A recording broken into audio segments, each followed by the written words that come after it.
Hello everyone and welcome back to a brand new video and welcome to round 9 of season 3 of our F125 Cadillac career mode. Yes, we return this weekend here for the British Grand Prix, but in reverse, of course. Yeah, if you missed out on the video that went live a few days ago from the normal Silverstone layout, of course we had a few big announcements coming into that weekend, most notably that Max Verstappen had now become a minority shareholder in the Red Bull team. Yeah, go back, check it out. The race was rather interesting as well. We had a little bit of a controversial moment with Esteban Ocon right at the end of the event, but when the AI are so OP around the circuit, you know, we've got to do everything we possibly can to give ourselves a fighting chance. It was Lando Norris, though, and Ferrari that took their first victory of the season last weekend. So, yeah, McLaren have won, obviously, now twice. Ferrari have now won. I'm still waiting for my second win inside this entire career mode. Of course, we've only won the Monaco Grand Prix back in Season 1. Verstappen, though, 43-point lead at the top of the table. Are we starting to see Ferrari come back stronger as we head in towards the second half of the campaign? Only time will tell. Yuki Tsunoda still 5 points clear of myself, as we are just 1 point ahead of Charles Leclerc there, who still hasn't finished a race off of the podium this season. It's quite impressive that Leclerc has had 2 DNFs, every race has been a podium, still only 5th in the Drivers' World Championship. Just goes to show how weirdly consistent this season has been from a lot of drivers as well there. Constructors-wise, though, with Alex Albon now finally picking up a few points on the board, we are 27 clear of Mercedes, 42 back from McLaren, though, so it's going to be a tall order to get any closer to them. 4 points in it, though, between Ferrari and Red Bull at the top of the table. I think we're going to have a really, really good championship battle going down then. But yeah, returning, though, to the reverse Silverstone layout, this one is a little bit, hopefully, easier against the AI inside this game. Leave a like, get yourself subscribed. We're trying to hit 150,000 subs at the moment. And also, if you want to help support us just a little bit more, please consider clicking the join button. It costs just £1 a month. You get early access to all the videos and a few other little bits and pieces. But yeah, without further ado then, let's return here to the British Grand Prix. Welcome along, everybody, to a venue that was built for speed. Once an airfield, now one of the finest racetracks in the world. It's qualifying day here at Silverstone for the British Grand Prix. Well, if you watched last weekend's race from Silverstone, of course, you'll know that we ran a very, very low downforce setup and still didn't have the straight line speed against the AI around this circuit. Now, I don't want to really strip much more downforce out of a car, but this layout does require a bit more kind of high-speed grip. Things like Copse Corner, of course, now are even more difficult to try and get absolutely nailed. So once again, we've tried to go with quite an aggressive setup here, but I think we're running pretty much the same wing angle as we were last weekend. Just hoping, of course, first and foremost, as we head into qualifying, we can try and get into a rhythm.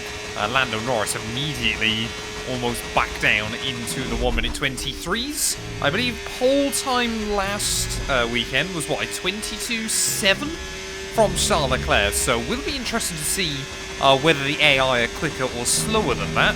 But of course, as always, goal number 1, we've made it into Q3 every single race this year. I want to keep doing that right the way to the end of the season. I want to make Q3 every single qualifying session this campaign. So far, we've been pretty good. But there's no guarantee. It can all go wrong very, very quickly. Trying to get the car slowed down into the loop then through these final few corners. I like to go for a slightly different line than what the game thinks is the quickest way through there. I don't normally try and take the grass on the exit, but we'll get away with it that time around there. As foot to the floor, back on the run. 24.8. Definitely a few more tenths in it, and of course the circuit will ramp up through Q2 and Q3, but that hopefully will see us straight into Q2. Well, there we are then. Lando Norris fastest in that first session, just ahead of Charles Leclerc. But actually, when we looked at our split times, we were fastest in Sector 1. We matched the Ferraris in Sector 2. I lost 7 tenths of a second in that final sector, so we definitely know where we need to get quicker. Alexander Albon, he misses out on Q2 by 0.3 of a second. I really was hoping that he was going to start scoring reliable points this season. But Gabriel Bortoletto in his Audi will make it through. Actually, quite a mix-up out in Q1. Both V-Carbs. My teammate Jack Doohan, Andrea Kimi, Antonelli, and Nico Hulkenberg all out. But that's annoying. I was really hoping into the second half of the year, Albon was going to be able to score reliable points for the team. We we are seeing drivers get closer and closer then to the 1:23 barrier. I don't think we're going to see 1:22s in this session, but you never know.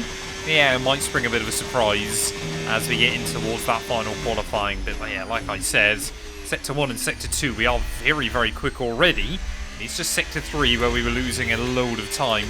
So as long as we keep it a bit tidier, definitely a few more tenths of a second to find there. Maybe it's just the tyres beginning to give up towards the end of a lap. As there we go, Tsunoda immediately in his McLaren rockets to the top of the board. On a 1:23.666. We go purple though through Sector 1. It's just how much speed you can carry. It feels so weird carrying speed like this the other way around, because I just wouldn't expect there to be the grip in the car then. But I mean, even through Copse Corner, completely flat out there, nice and tidy. In fact, you need to use a bit of battery on the exit to bring up the speed as we make our way down in towards Luffield. I love this corner this way around.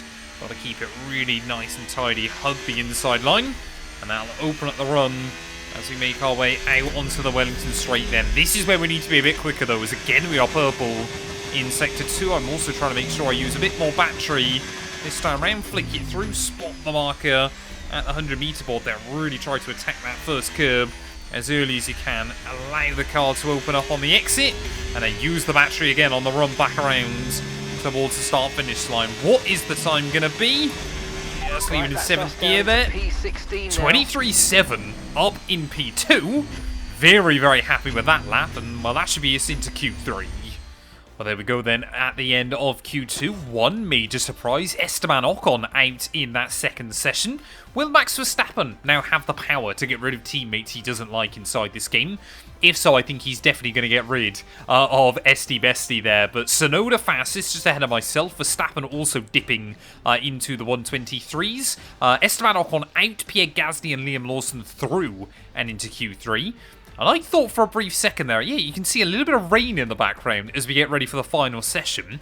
Rain wasn't on the horizon here, so that's a little bit worrying. Well, Q3 then has effectively become a one-run and you're done style session here. The rain now beginning to fall, but the team still believe the dry compounded tyre is going to be the one to get the lap time down on. So this is all or nothing then as we head back out. A few drivers, I believe, have already started their runs. But what are we going to be able to do then? Down in towards turn 1. Kind of got no idea where the grip levels are going to be, and I was a little bit optimistic there.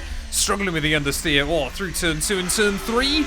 And the car really sliding around then as we try to get on the power as we make our way up the hill. We've just got to try and be smooth with it. This is going to be one of those runs, I feel, where a slow lap might, or a run that looks slow, might end up being a very, very quick lap time here as Oscar Piastri, a 1:31 to set the pace on the board there. We are 8 seconds slower than what we were running by the end of Q2. Lando Norris then just goes a little bit faster, but I got no idea how we are stacking up against those guys.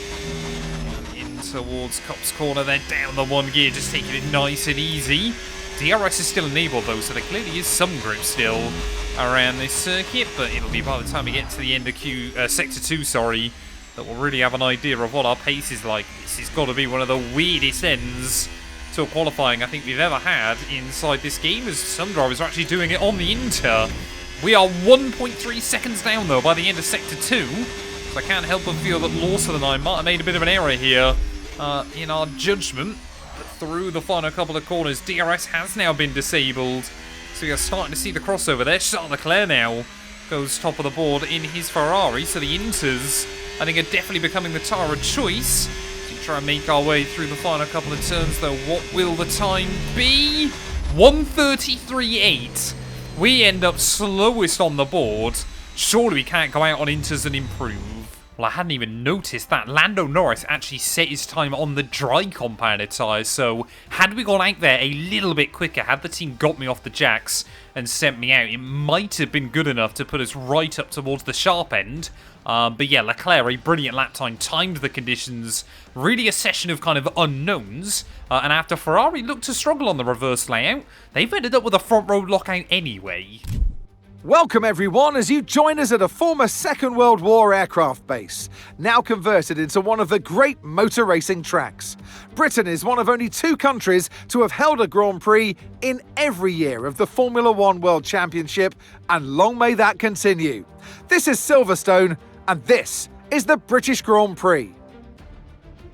So with the race not far away from starting, here's what today's grid rundown looks like.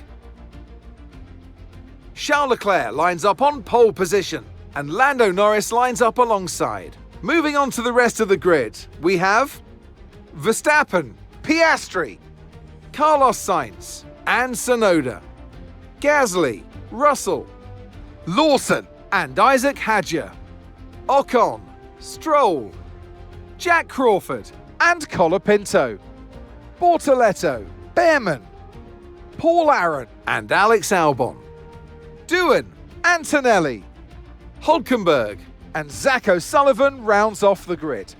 Now it's almost time for lights out, so let's go down to the track.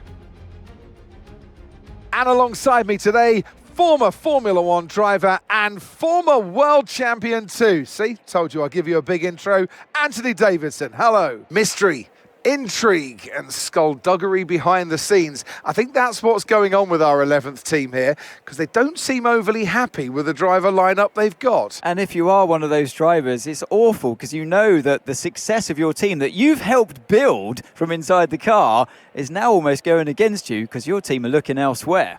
Well, I'm not quite sure whether Crofty and Anthony Davidson are trying to stir the pot at the moment, but we're very happy with our driver lineup. Maybe Albon, we might get rid of him if he can't start delivering. I can only assume they're referencing the fact that Ollie Behrman actually approached us in relation to having some talks ready for next season. But yeah, we've got a long time to decide what we want to do with that. Strategy though, just like on the normal layout, we're going to have to go aggressive. We're going to have to try and go for the soft medium call here. I don't think tyre wear is as bad this way round, just where a lot of corners are a little bit slower on entry, and obviously kind of you're attacking more on exit. But let's see what we can do then here at the British Grand Prix. Finally getting a dry running on this reverse layout inside this series. It's 5 red lights. It's going to be lights out, and oh wait, we go there. Liam Lawson, that Aston Martin Honda, easy to navigate immediately on his harder tyres. What on earth is that? Lawson immediately trying to barge his way through and make it 3 wide as we got up the hill and in towards turn 2 there, as I believe Esteban Ocon also got a better start than the Kiwi there. Luckily, we've avoided picking up any damage from that, but yeah, did get a warning for contact. I don't really know how that was my fault. I was trying to take it fairly easy in towards that first corner there, but I can only assume that Lawson maybe will have picked up damage in that at the start there, as Ferrari's immediately trying to pull away with Oscar Piastri in hot pursuit a little bit further behind. But yeah, Verstappen though down to P4 at the start then. Of course, even if he doesn't have the pace to match the Ferraris as much through the second half of the year, as long as he remains consistent, it is going to be difficult for them to kind of get back into the fight there. But up 1 place them so far on this opening lap, and we'll try making another one as around the outside of George Russell through Luffield. They're a brave move, but of course when you get the inside line for the exit, oh, we'll try and give him a big old squeeze off of the corner.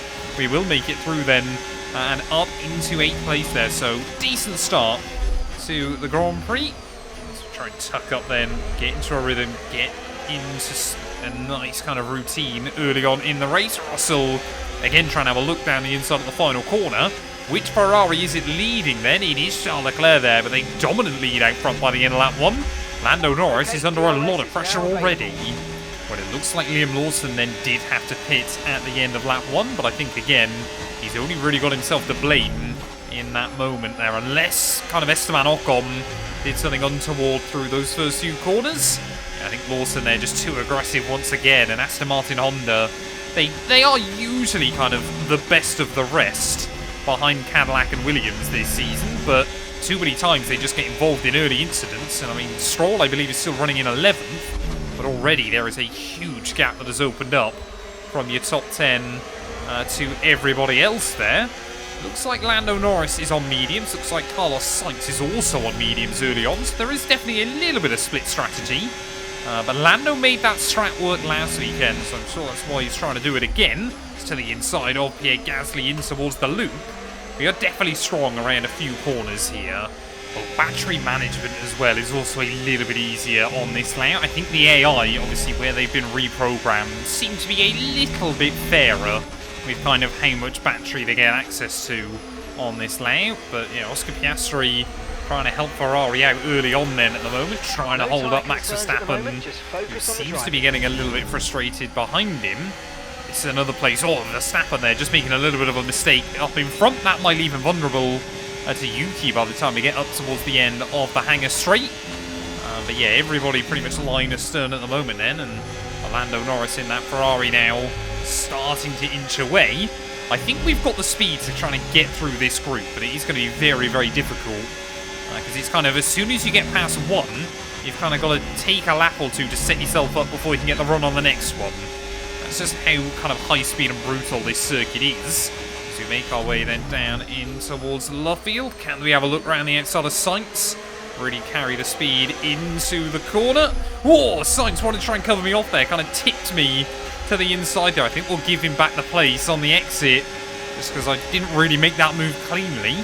He kind of fired me off to the inside. We'll try and do it anyway down at the loop. Another position gain through there. And up then to 6th. Well, let's see if we can try and make this move a little bit cleaner then on Yuki Tsunoda. The AI, I think they're just so desperate to hug that inside line. And it kind of means if you can carry a bit of speed around the outside there, you can really make the move happen. And there we go. 2 McLaren cars overtaken in the space of a lap. Well, that's good for us in the Constructors. They are our nearest rival in front. And yeah, Oscar Piastri, though, definitely holding up Max Verstappen. But I really did want to believe coming into this weekend that maybe if everything went right, we could be in the fight for the win today. That's still very, very unlikely with that Ferrari speed, but you never know. Oh, Verstappen then, he's been really struggling up through this corner every single lap so far, and you can just see kind of his met with understeer there and can't quite get the power down. We almost completely binned it ourselves then as we tried to get a run on the Dutchman. He actually broke very, very early there. I don't know why he's lifting off. He kind of had to go for an opportunistic move then down the inside.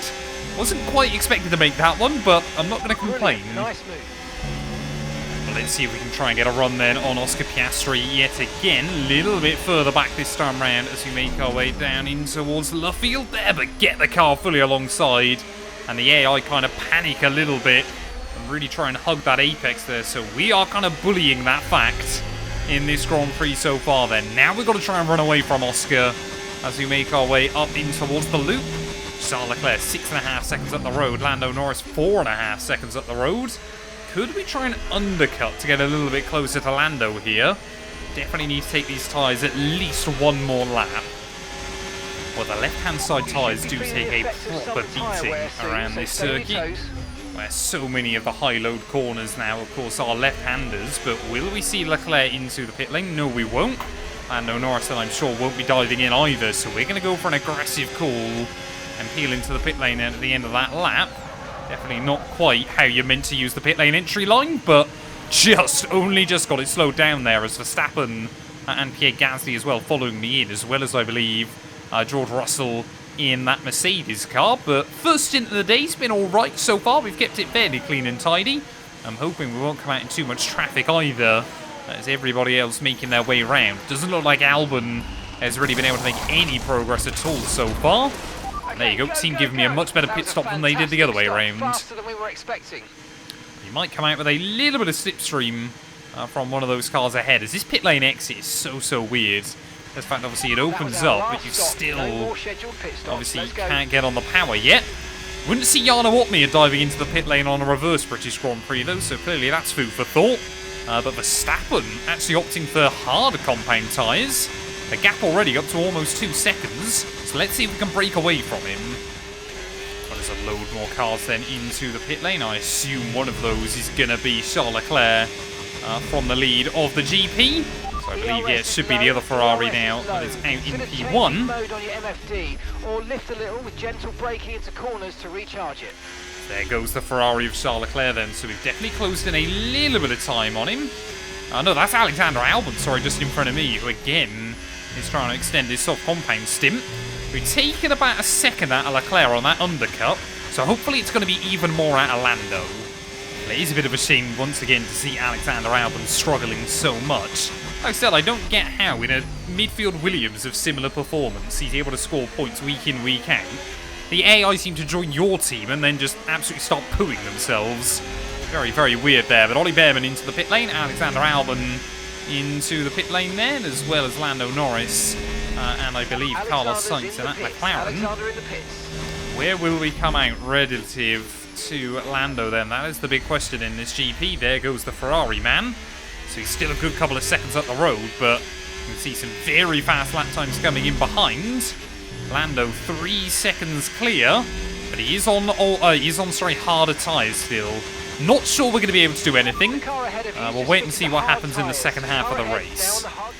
I'm not going to suggest for a second that my psychology inside F125 is ever so slightly pessimistic, but I am getting so worried that we're going to get really close to the DRS range on Lando, not quite get it, and then just have a very lonely end to this race. I mean, we are pushing so hard at the moment.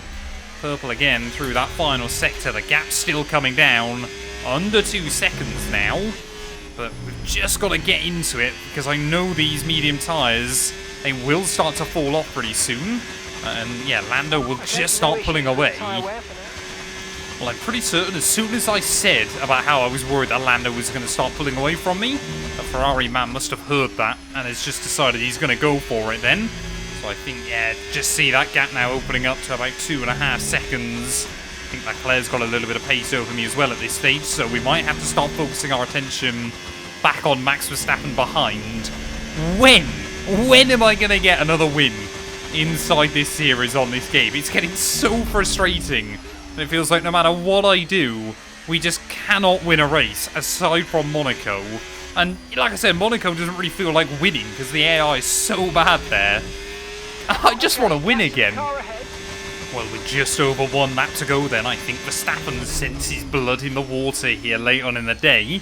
I'm trying to think, apart from Austria, I don't know if I've actually ever out-finished him so far this season. Just has been the consistency of the Dutchman here. But if we could even just 3 points out of him, would give me a little bit of hope as we head in towards the second half of the campaign. I think it's Belgium next. We've got Reverse Zandvoort, Singapore. So a few circuits where maybe if something crazy happened, we could try and find ourselves in the fight at the front. I firmly believe we should be able to win a race before the end of this season then. But 1 lap to go. Tyre warning light now just flashing up. Final lap of the race. But Ferrari, I tell you what, Verstappen must be worried about the pace they have showcased over this back-to-back weekends here, because, well, we've seen it every single season so far of the My Team Career Mode. Ferrari start out a little bit weaker, come the summer break they get incredibly strong, and that's how Leclerc has been able to wrap up back-to-back championships away from Verstappen in this series. Will we see the Dutchman, though, hang on this season after, well, the start of the campaign I don't think we've ever seen before inside F125? If we're able to hold him up, could those 3 points make the difference by the end of the season? I want a podium here at the British Grand Prix there, as you just see, trying to have now go a little bit defensive there. Look at the run the Dutchman's got. Round the outside, down in towards the left field there. Surely we've got to try and keep the nose down the inside, but no, Verstappen, he actually manages to try and break us there. Gets down the outside.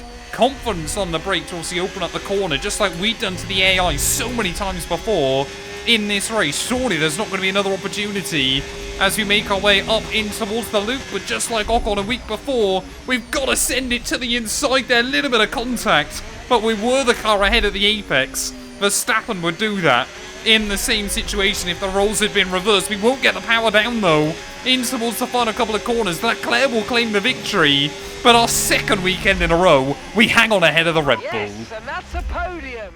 Charles Leclerc, what a drive, what a victory, he wins!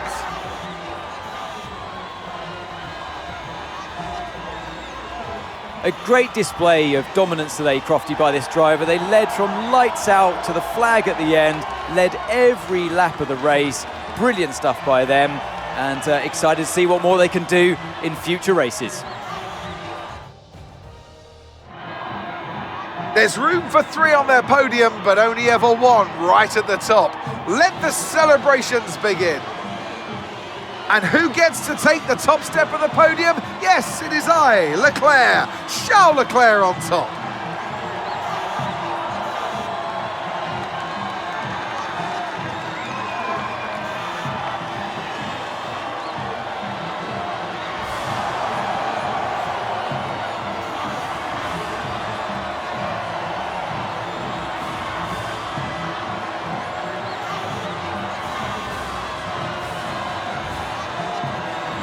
Well, there we are then. Charles Leclerc, race victory here at Silverstone. Ferrari do the double around this venue. And I tell you what, all of a sudden, Max Verstappen's reign of domination, well, 3 separate drivers in the last 3 Grand Prix weekends have beaten him.